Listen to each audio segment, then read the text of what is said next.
that I may know him. April 25th. Under Christ's yoke. Take my yoke upon you and learn of me, for I am meek and lowly in heart, and ye shall find rest unto your souls. For my yoke is easy and my burden is light. Matthew 11, verse 29 and 30. The tempter often whispers that the Christian life is one of exertion, of rigorous duties, that it is hard to be on the watch continually, and there is no need of being so particular.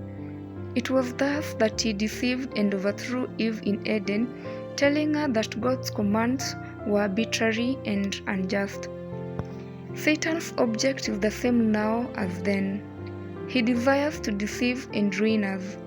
We should study the life of Christ and seek to cherish his spirit and copy his example, and the more we become like him, the more clearly shall we discern the temptation of Satan and the more successfully resist his power.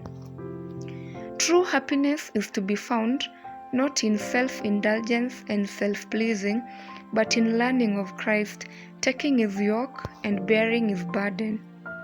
Those who trust to their own wisdom and follow their own ways go complaining at every step, because the burden which selfishness binds upon them is so heavy and its yoke so galling.